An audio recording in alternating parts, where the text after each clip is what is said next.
The SS EBER WARD, a package freighter that served on the ports of the upper Great Lakes.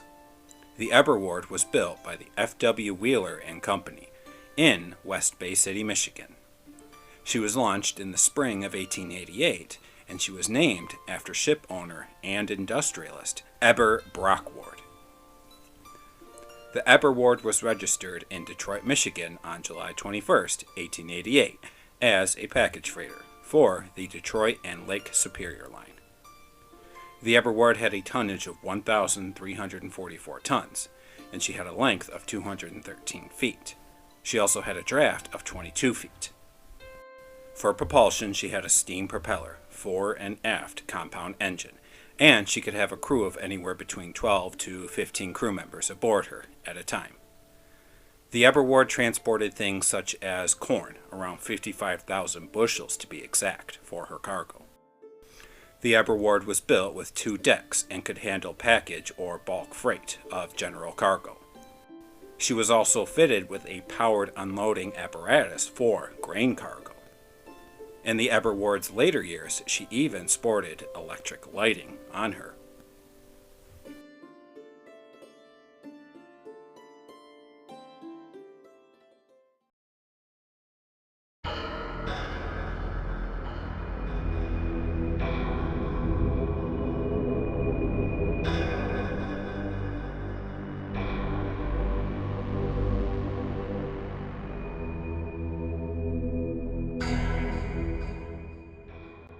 In the early spring morning hours of April 20th, 1909, the EBER WARD left her winter quarters in Chicago and picked up a cargo of corn in Milwaukee.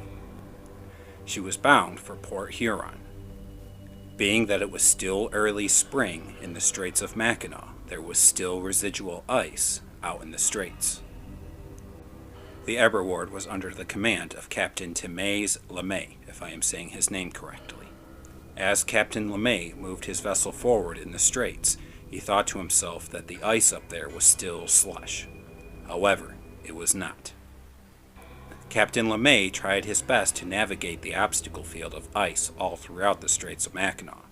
However, somewhere throughout the navigation of the ice, the EBER WARD's bow was actually torn open by the ice, and she sank within 10 minutes. As the EBER WARD was torn open and began to sink, she took 1 lifeboat and 5 crewmen, whether on board her or on the lifeboat, down to their deaths. There was in total 9 survivors from the EBER WARD of a crew of 14 officers. Her crew members recalled that the vessel had run into a thick patch of ice. Later during investigations, accusations were made that Captain Timmins LeMay, who had confessed later that he thought the ice was actually slush, was actually running his boat way too fast for the conditions out on the Straits of Mackinaw. The United States Steamboat-inspection Service, which conducted an inquiry into the EBER WARD's sinking, found that LeMay was guilty of misconduct, negligence, and inattention to his duties. The derelict captain had his master's license revoked. These are the names of the 5 people who perished aboard the SS EBER WARD.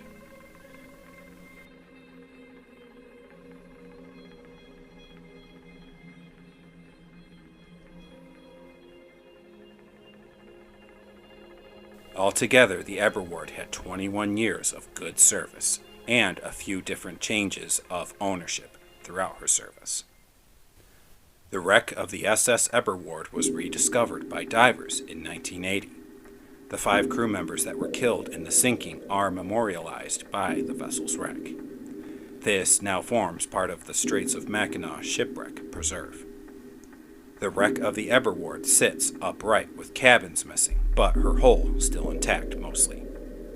She's about 5 miles west of the Mackinaw Bridge in over 145 feet of water.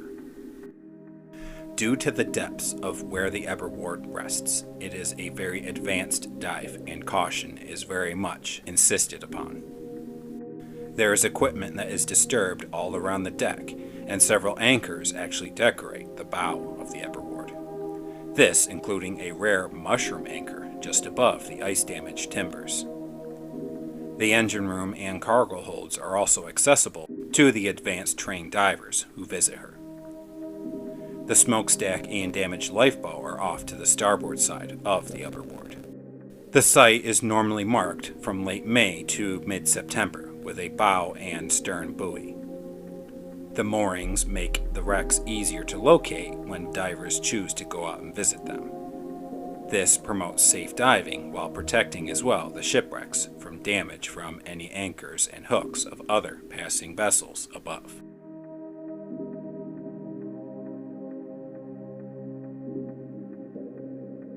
And that is the story of the SS EBER WARD and her untimely demise in the Straits of Mackinaw.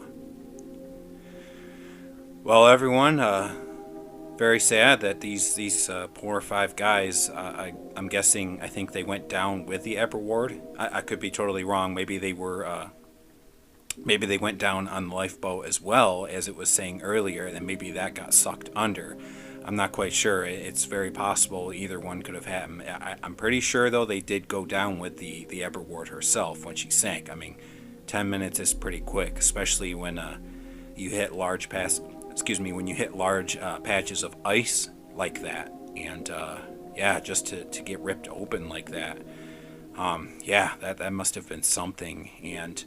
But yeah, she was trying to deliver her cargo of corn for Port Huron, and yeah, she never made it. I mean, what a tragic end. And so yeah, the captain was going too fast in the Straits of Mackinaw, and especially if you live here in Michigan, I will say this on a side note, yeah, it's very much still wintry conditions for April.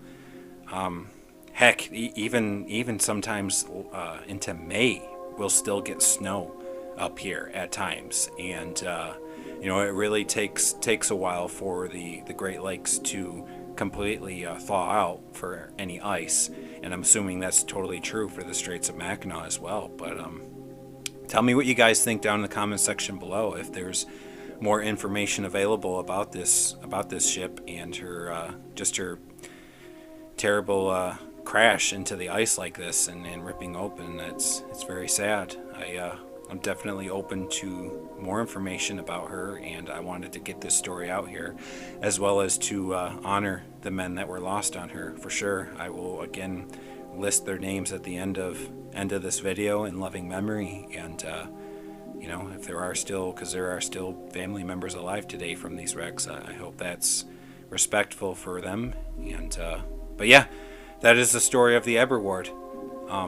Short but sweet, still very good, and one that I had recently discovered. Didn't know very much about her, so I wanted to bring her to you guys on this episode. So with that being said, that will be it for this video on Songs of the Great Lakes. I hope you all are doing very well, and do look forward again to the next video coming in the future. Until then, guys, God bless you all.